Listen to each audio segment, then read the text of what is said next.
welcome to a brand new video of the Target Individual Program, Target Individual Experience. So, you guys didn't see it. I didn't put out any video yesterday, though. I took my daughter to school, picked her back up, dropped her off at the Boys and Girls, picked her back up. I didn't do any video. I'm just observing. Also, while I'm in the house, it's local by Pam. She and the kids are leaving tomorrow to go to Texas, and then she's going to Costa Rica. So, let me switch the camera around. So let me tell you guys what's been going on in terms of my target and what they've been doing. They have been very strategic in the use of police sirens. Most of the time, being surveilled in the house with the, see what he does with his keys? He takes his keys because he sees me recording and hits it against the post with the duct tape, the gray duct tape, right? So, like I said, they've been very strategic in terms of how they're targeting me.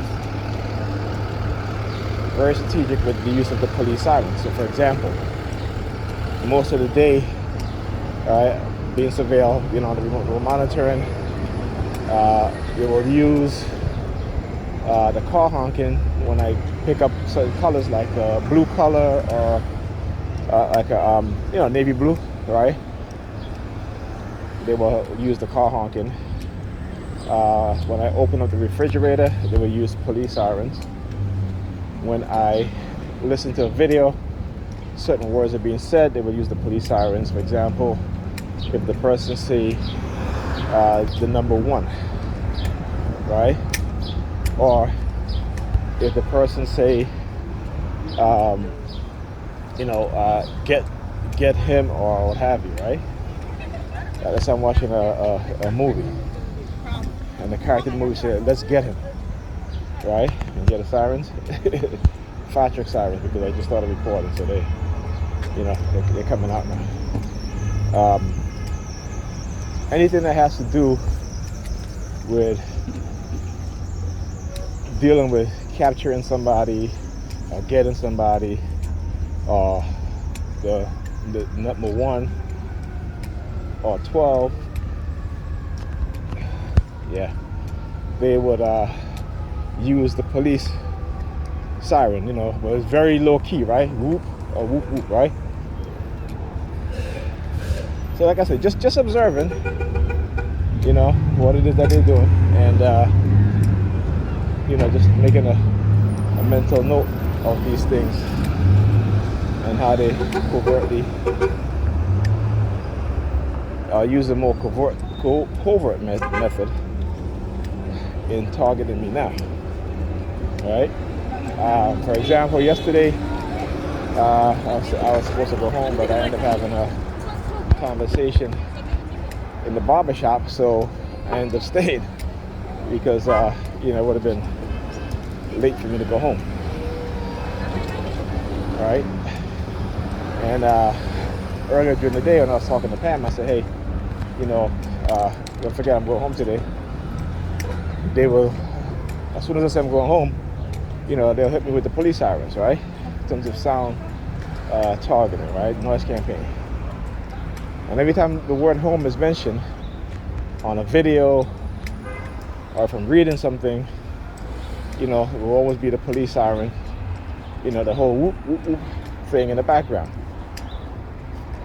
So again, and sometimes you kind of get this, sometimes I was like, fuck it, I'm gonna go home, see what they're gonna do. But nothing ever happens. So, I had to get out of that way of thinking, because when they do this to you, you got to be careful of the personality that they're trying to create within you, okay? Because what they're telling people out there is that this is your personality, right? This is who you are, and it is not. It is when they engage in this kind of psychological campaign, the psychological warfare, that you develop whatever personality that is created from that, right? So maybe you become very combative, looking, wiping his tears. The perp standing up at the corner right there. Yeah, see, they use these teenagers. Should you be in school, young man? That's what I'm going through right now. Okay, good. You see, you stand up there waiting for me, right? School started a long time ago. But they got these little kids, these little teenagers. You know, I mean, he's big in body, but he's still a teenager, right? He's still a kid. Okay? And so they have them there. Also, before I continue, as I was taking my daughter to school, you know, again, I look at behavior patterns of people as well as children. And instead of this little girl walking in the direction of the school, she's walking in the opposite direction. She's about my same age as my daughter. And she stares at my daughter. You know, little girl stares at my daughter. And then she stares over at the empty lot. That's an African burial ground, by the way, on Church in Bedford. So she stares into the open field, right? That big open field. You know, after she finished looking at my daughter, you know, and like, because you could tell, I could tell, cause it's a staring campaign, right? So they'll literally stare. Like, she stopped and stared at my daughter, and then looked into the field, which is the African burial ground. So this is something that they do.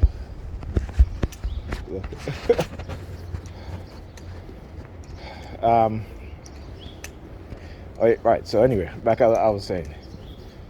So yeah, this is what they were doing. They're being very, very covert, very sneaky.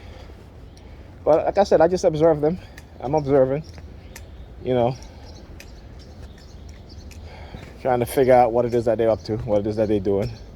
You know, like I said, they go more and more covert. And even with Pam and her targeting, she's been, you know, hit and run, right? And what I mean hit and run is that, you know, she doesn't linger around anymore. She'll do a hand signal and then she'll run into her bedroom, right? Because, again, she's expecting me to do a response, but she doesn't want to see the response, you know?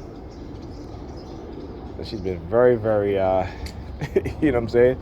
It's like, for example, I'll give you an example of what a different example of what she'll do. So, what was it? Yesterday morning, she took a bath, and I was ironing Ethan's clothes. So, she took off her clothes in the bedroom, took a shower, came back in, and she was like, "Can you leave because I want to get dressed?" So I said, "I'm ironing Ethan's clothes." I said, first of all, I said, "Listen, you came in the bedroom, you took off all your clothes in front of me. Now all of a sudden, you come back, I'm still ironing clothes. Also, you want me to leave to get dressed?" I said, "You can get dressed." I said, you had no problem taking all your clothes up in front of me, standing there naked. So why all of a sudden you acting like this now?" I said, "Listen, it's not like we're into anything. I mean, you take your clothes from me all the damn time. Okay? So why are you acting like this now?" You know? And I said to her, "Listen, I'll leave. But I just want you to understand these things. This is what you do." Right? I said, "I don't know what's going on in your head, but you're very contradictory," which I expect, because, you know, anybody who believe in religion, whether it be Christian, but I can't say for Islam, but I can say for Christianity, they're very contradictory, because that belief system is very contradictory. Okay? And so, you know, I just like shake my head and just like, you know, because logically it doesn't make any sense. You know? And I said, like, I don't stare at you.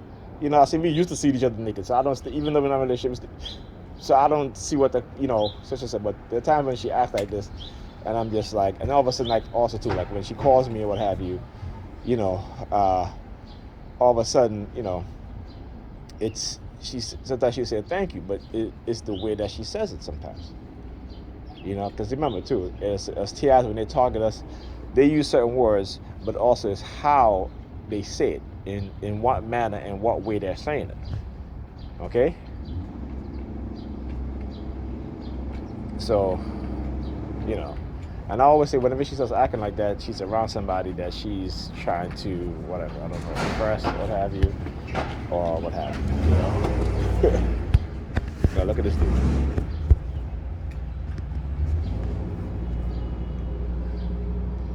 Came out the building with his mask on, and then takes it off as he is inside. Doesn't make any sense.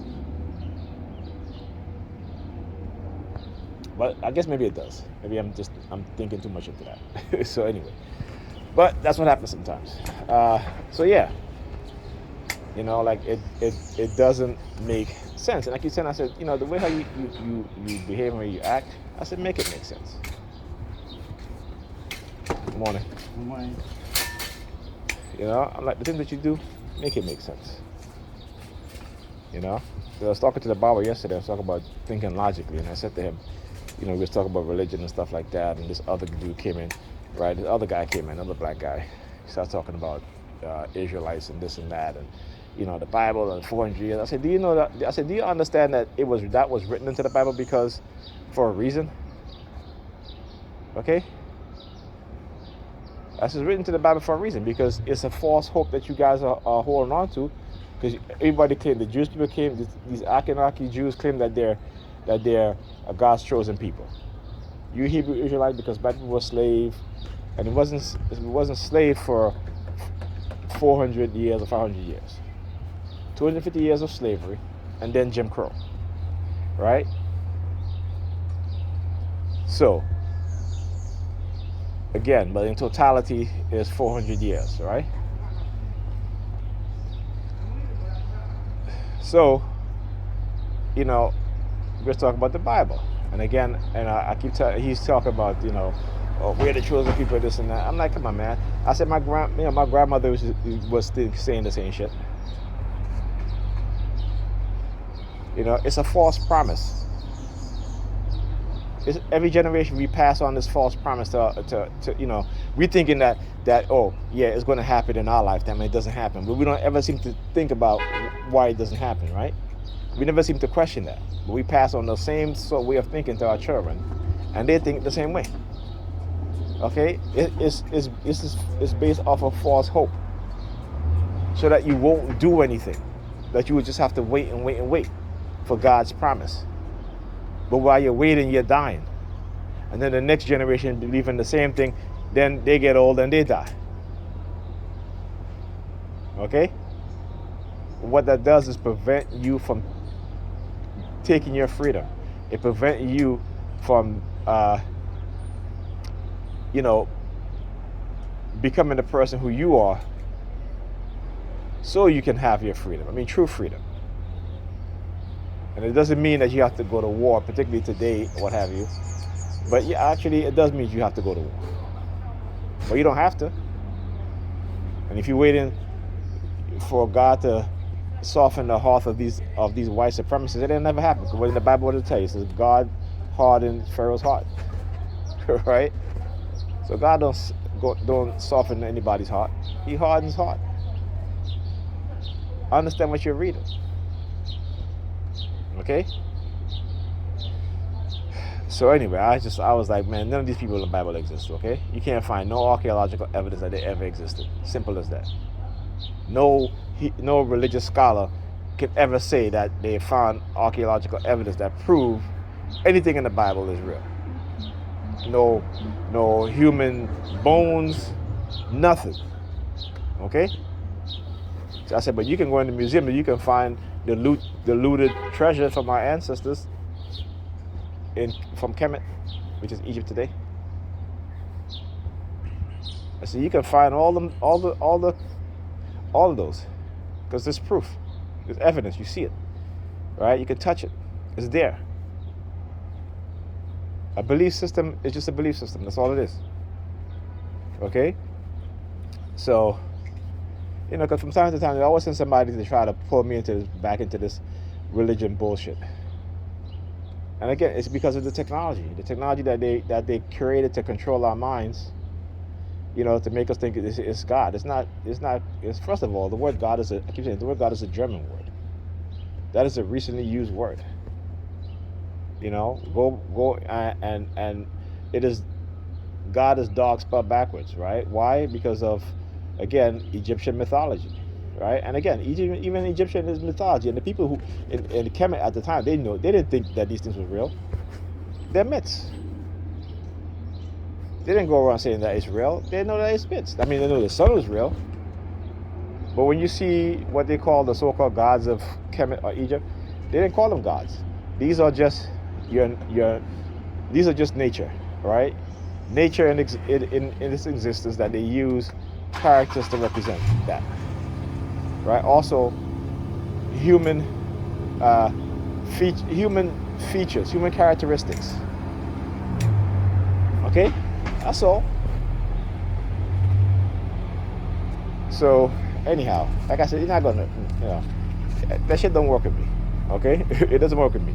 When your eyes have been opened, when you've acquired even just a little bit of knowledge, you understand how silly these religions are, right? And how corrupt they are. How it corrupts the mind. It corrupts it corrupts your mentality.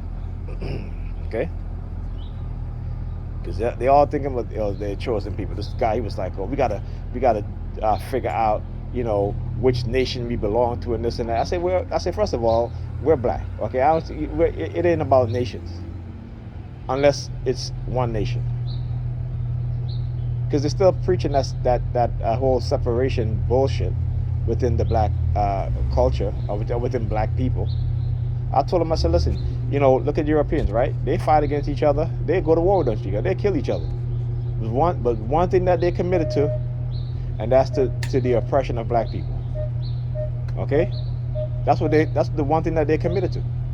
They united on that front in every single way. Okay.